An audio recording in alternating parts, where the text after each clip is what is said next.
Bismillahirrahmanirrahim. Assalamualaikum warahmatullahi wabarakatuh. Halo teman-teman, perkenalkan saya Andini. Di video kali ini saya mau menjelaskan kembali apa yang telah saya pahami dari salah satu link YouTube yang telah diberikan oleh dosen saya. Nah, di YouTube tersebut dijelaskan sebuah materi yang berjudul Integral lipat dua atas persegi panjang. Nah, di mana di dalam materi ini kita akan melihat bagaimana konsep integral yang selama ini digunakan untuk suatu daerah.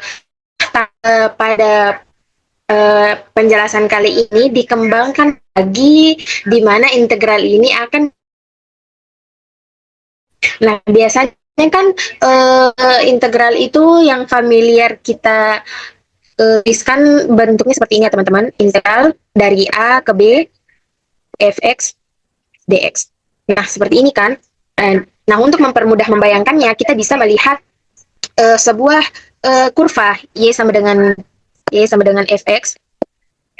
Kita kan kurvanya seperti ini ya teman-teman. Ini di sini kita gambarkan kurvanya seperti ini, di mana ini adalah, kemudian ini x, kemudian di sini perpotongannya 0,0, kemudian ada kurva y sama dengan fx di sini, kita anggap sebagai ini A dan ini B. Nah, kurvanya itu y sama dengan fx, tulisan saya, sorry. Nah, di sini kita anggap sebagai A, dan ini yang B. Nah, di sini kita ingin mengetahui luas daerah yang berada di bawah kurva tersebut. Nah, luas daerah ini kan tidak bisa langsung sekaligus, makanya kita harus interval dari A ke B ini menjadi membagi beberapa bagian kecil seperti ini.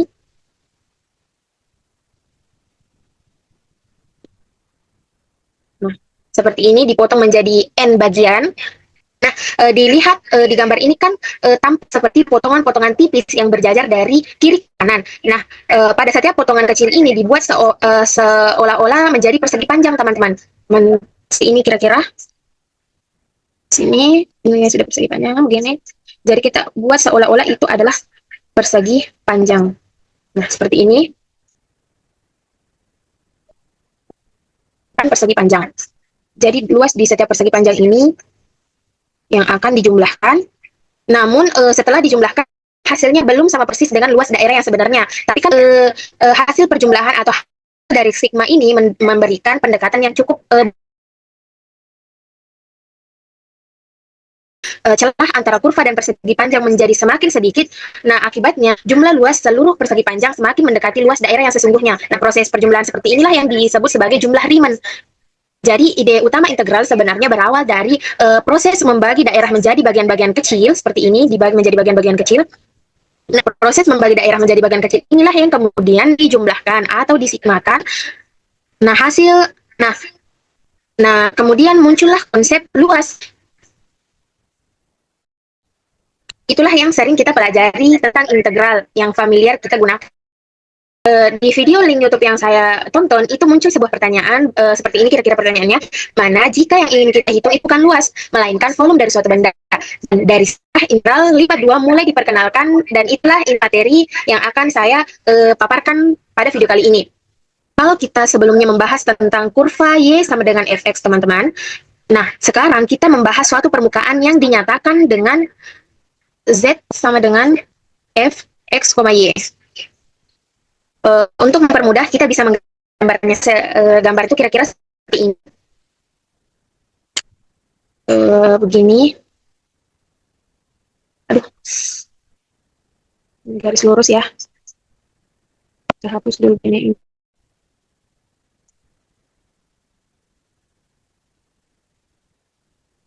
Ini, kemudian ini, sorry teman, ini sumbu y, x, sorry, kemudian ini sumbu x. Ini kita tidak lagi membayangkan sebuah kangkung seperti sebelumnya, seperti ini ya, tapi kita bayangkan permukaan yang berada di ruang 3 dimensi seperti bukit yang naik dan turun. Nama S. Misalkan gambarnya itu seperti ini kira-kira.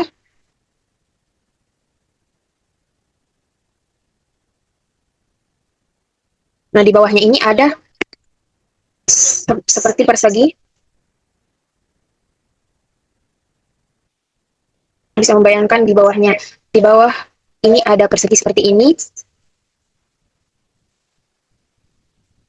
Nah, persegi inilah yang kita beri nama S. Nah, seperti itu. Nah, di daerah S ini kita dapat bayangkan ada lantai atau alas yang menopang permukaan tersebut, permukaan yang ada di atasnya, teman-teman.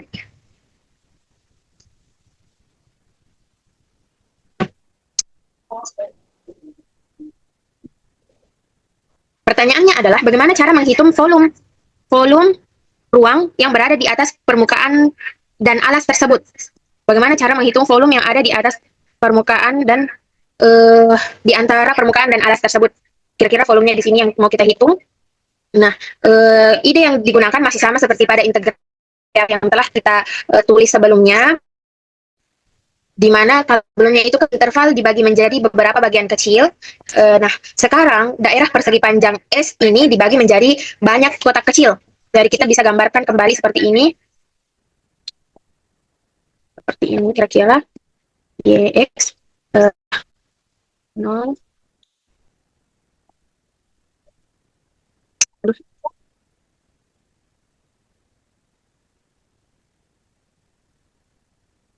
Ini garis lurus ya teman-teman, tapi saya. Nah, seperti ini, kemudian ini diberi nama CD, kemudian nah, kemudian ini tadi namanya S ya teman-teman. Kemudian persegi ini kita mau menjadi kecil-kecil. Bagaimana cara pemotongannya?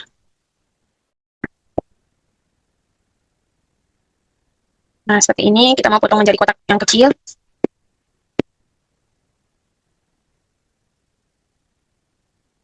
Di mana satu kotak kecil ini kita beri nama AI.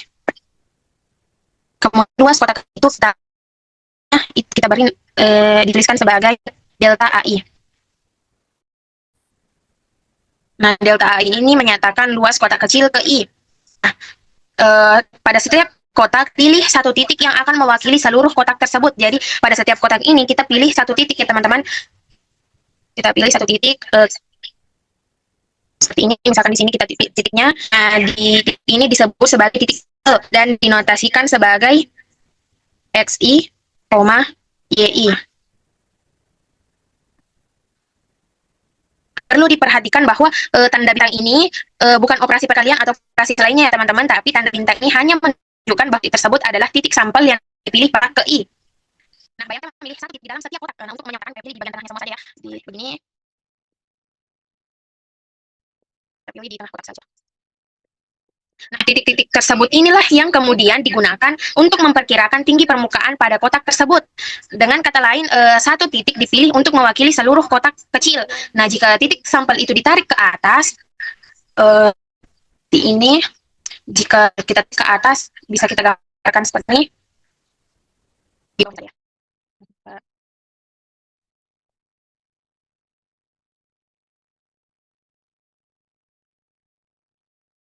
Jika kotak tersebut ini kita tarik ke atas seperti ini kira-kira, dia akan membentuk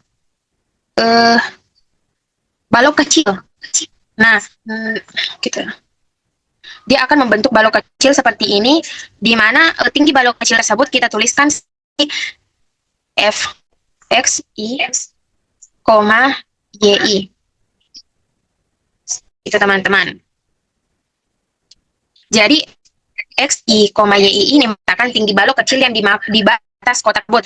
Nah, sekarang kita memiliki balok kecilan, alasnya adalah delta AI. Ini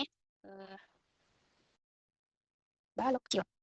Dengan alasnya adalah delta E, delta AI.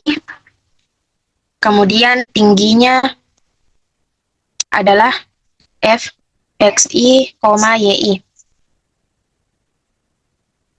Nah, karena volume balok diperoleh dari luas alas dikalikan tinggi, maka volume balok kecil tersebut adalah volume, bisa kita tuliskan begini, volume sama dengan F X I, Y I dikalikan. Nah, volume inilah yang kan di sini banyak kotak kecil, jadi kita akan menjumlahkan semua volume kotak kecil tersebut dan hasil dari perjumlahan tersebut yang disebut sebagai jumlah Riemann dua dimensi dan dituliskan Rn sama dengan sigma I sama dengan 1 ke N sampai N maksudnya F X I,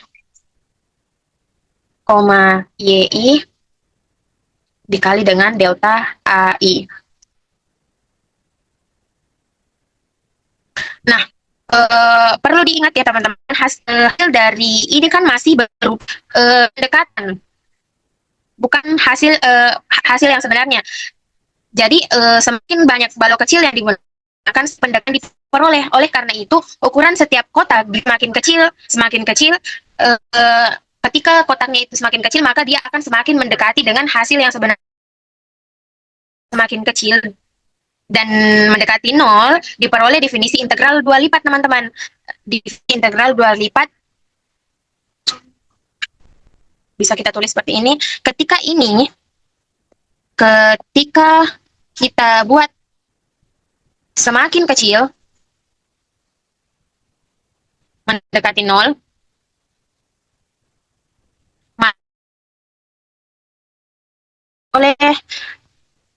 peroleh definisi integral lipat 2, yaitu integral ganda S F X, Y persegi DH sama dengan limit partisi P menuju 0 atau mendekati 0 I sama dengan 1 sampai N F X I, Y I dikali dengan delta AI. Nah, inilah definisi integral lipat 2. Di mana simbol yang ini, kita ambil warna biru, itu berarti bahwa kotak kecil tersebut dibuat semakin kecil dan mendekati 0. Dimana ketika semakin kecil kotak yang dibuat, maka semakin akurat pendekatan volume yang didapatkan. Dan perlu diingat bahwa pencarian volume ini digunakan apabila limitnya ada, teman-teman. Jika limit tersebut ada, maka fungsi dapat diintegralkan pada daerah yang diberikan. Nah, setelah definisi integral lipat 2 diperoleh, muncul pertanyaan berikut di video tersebut. Apakah semua fungsi dapat diintegralkan? Atau dengan kata lain, kapan limit yang ada pada definisi integral 2 itu benar-benar ada? Nah, untuk menjawab pertanyaan tersebut, di dalam video itu kemudian dibahas tentang teorema keterintegralan. Nah, sebelum kita melihat teoremanya, kita bisa membayangkan terlebih dahulu bentuk permukaan yang sedang kita bahas, itu permukaan yang bentuknya mulus, tidak terputus. Grafik yang dapat memiliki diskontinuitas atau ketidaksambungan pada titik tersebut. Nah, secara intuitif, jika permukaannya mulus dan tidak terputus, maka volume di bawah permukaan tersebut akan lebih mudah didefinisikan. Karena itu, teorema yang diberikan dalam video menyatakan bahwa jika fungsi F kontinu pada suatu persegi panjang tertutup S, maka fungsi tersebut terintegralkan pada S. Artinya, jika grafik fungsi tidak terputus dan tidak memiliki loncat pada daerah yang ditinjau, maka integral lipat 2 pasti ada. Sebagai contoh, misalkan kita memiliki fungsi fx, y sama dengan x kuadrat ditambah y kuadrat. Nah, ini kan merupakan fungsi yang kontinu, teman-teman. Fungsi yang kontinu, bukan fungsi linear. Yang kontinu dan tidak ada yang terputus seperti itu. Begitupun juga dengan fungsi fx, y sama dengan sin X, Y. Nah, ini kan juga meskipun bentuknya bergelombang, fungsi ini kan tetap dikatakan sebagai fungsi kontinu sehingga dapat diintegralkan. Di video itu kan dikatakan bahwa setiap polinomial dua peubah dapat diintegralkan pada sembarang persegi panjang, dan pernyataan tersebut memang masuk akal karena polinom memang kan merupakan fungsi yang kontinu sehingga dapat diintegralkan. Kemudian pada video tersebut juga dijelaskan sifat-sifat integral lipat 2, di mana yang pertama ada sifat linear, linear, di mana sifat ini menunjukkan bahwa konstanta dapat dikeluarkan dari integral. Secara matematis dapat dituliskan seperti ini: integral ganda persegi S K f x, y dA, di mana konstanta ini bisa kita keluarkan sehingga menghasilkan integral ganda persegi S f x, y dikali dengan delta A. Seperti ini.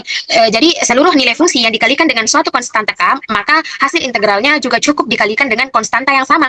Selain itu, jika terdapat perjumlahan fungsi, misalkan integral ganda persegi S f x, y ditambah dengan fungsi g x, y delta A, maka perjumlahan fungsi ini dapat kita pisahkan menjadi dua integral seperti itu. Bisa dituliskan seperti ini saja, sama dengan integral persegi S f x, y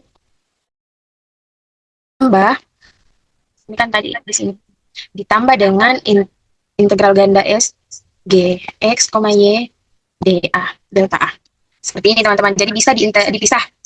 Ini bisa dikeluarkan konstantanya, kemudian untuk perjumlahan integral dua fungsi itu bisa dipisah menjadi dua integral seperti itu.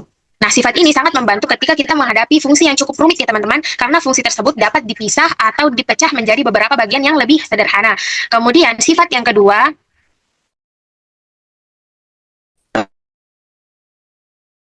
sifat integral lipat dua. Nah, kemudian sifat yang kedua adalah sifat aditif. Sifat yang kedua adalah sifat aditif. Aditif. Kita bisa membayangkan sebuah daerah persegi panjang yang dibagi menjadi dua bagian, seperti ini. Oke. Yang dibagi menjadi dua bagian. Di bagian pertama ini kita nama S2, karena kan nama daerah persegi panjang ini adalah S. Jika kedua daerah ini kan digabungkan, ini tak lain adalah daerah. Kedua gabungan ini tak lain adalah yang ini.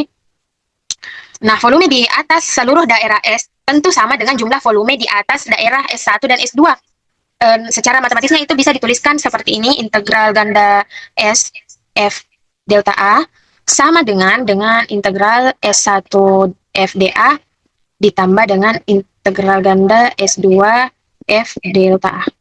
Seperti ini. Jadi perjumlahan antara ruang S1 dan S2 itu sama saja kalau kita mau volumenya itu sama saja dengan persegi S itu sendiri.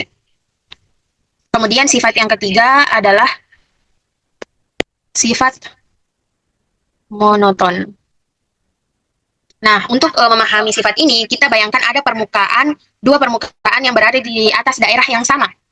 Permukaan pertama itu dinyatakan dengan Z f x, y, kemudian permukaan kedua dinyatakan dengan Z sama dengan g x, y. Pada setiap titik berlaku f x, y itu lebih kecil atau sama dengan gx, y.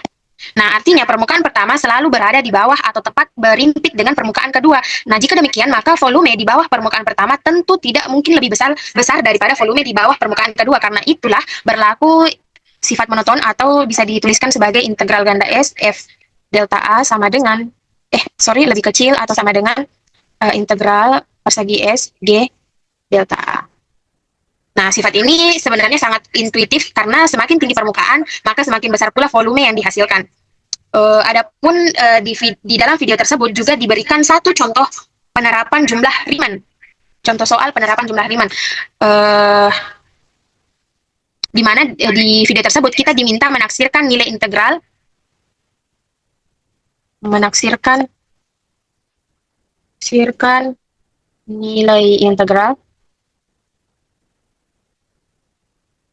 integral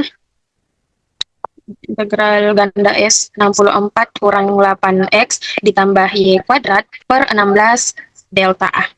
Nah, daerah persegi panjang yang digunakan adalah 0,4. Jadi di sini panjang satuannya 4 ke arah X dan panjang 8 satuan pada arah Y. Seperti ini. Kita dapat menggambarkan sebuah persegi panjang pada bidang XY untuk mempermudah uh, gambarnya itu kira-kira seperti ini, teman-teman.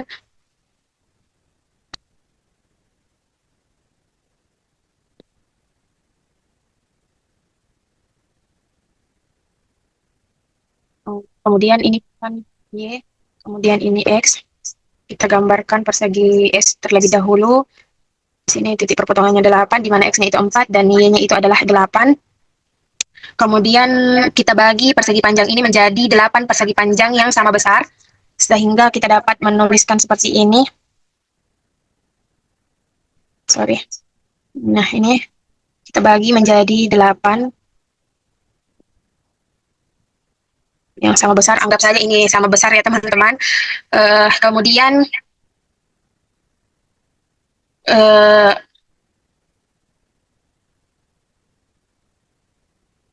nah, jika kita perhatikan gambarnya, persegi panjang besar tersebut akan tampak seperti kisi-kisi yang terdiri dari 8 petak, ya, seperti gambar ini, di mana luas seluruh daerahnya itu tak lain adalah lebar kemudian panjangnya dikali seperti ini, 4 kali 8 sama dengan 32. Jadi maka luas setiap partisi, luas setiap yang ininya itu tak lain adalah, kita kasih nama seperti sebelumnya, delta AI. Jadi delta AI sama dengan 32 dibagi 8, tak lain adalah 4, ya, teman-teman. Jadi setiap petak kecil memiliki luas 4 satuan luas. Nah, setelah itu kita tentukan lagi, kita ambil lagi titik-titik di setiap kotak tersebut, sama seperti sebelumnya. Kita ambil yang di tengah saja. Jadi kira-kirakan titik-titiknya ini tak lain adalah 1,7, kemudian 1,3, 1,5, 1,7 lagi, kemudian 3,1, 3,3, kemudian 3,5, kemudian 3,7. Inilah titik-titik yang akan kita masukkan atau substitusi ke dalam integral yang ini.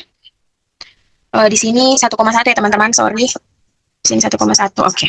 Jadi kita masukkan ke dalam rumus 64 kurang 8x ditambah y kuadrat per 16. Jadi kita hitung 64 kurang 8 kali 1, tak lain adalah 56, ditambah 1 pangkat 2, 1, jadi 57 hasilnya. 57 per 16. Begitupun titik-titik sampai seterusnya. Jadi hasilnya adalah, kita persingkat saja seperti yang di dalam video, jawabannya di situ adalah 57 per 16, kemudian 65 per 16, 81 per 16, kemudian 105 per 16, 41 per 16, kemudian 16, kemudian 89 per 16. Nah, setelah itu kita rimankan atau jumlahkan ini. Hasil dari ini itu adalah 416 per 3, atau kita kira-kirakan dengan 138,67. Jadi pendekatan R8-nya itu sama dengan 138, dan itu sangat dekat ya, teman-teman.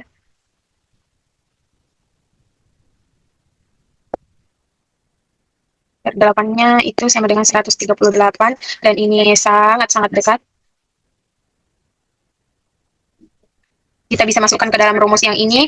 Mana tadi rumusnya? Rumus yang ini. Rumus yang Rn. Mana tadi? Nah, ini. Kita masukkan ke dalam rumus yang ini.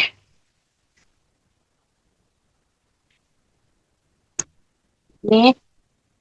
Nah, jadi R8 sama dengan sigma I sama dengan 1 sampai 8 fxi, fx, y, delta I, delta AI, sorry, menghasilkan 4 dikali 57 ditambah 65 ditambah 81. Semua tadi yang telah dituliskan hasilnya dijumlahkan atau dirimankan. 105 ditambah 41 tambah 49 tambah 65 ditambah 89. Jangan lupa pernya per 16 sama dengan 4 dikali dengan 34,5, tak lain adalah 138. Jadi jumlah rimannya itu adalah 138. Begitulah kira-kira contoh dari penerapan jumlah Riemann yang ada pada video tersebut. Oke teman-teman, ya, itulah tadi pemaparan tentang yang saya pahami setelah saya melihat video-video tersebut. Saya Andini pamit undur diri. Cukup sekian. Wassalamualaikum warahmatullahi wabarakatuh.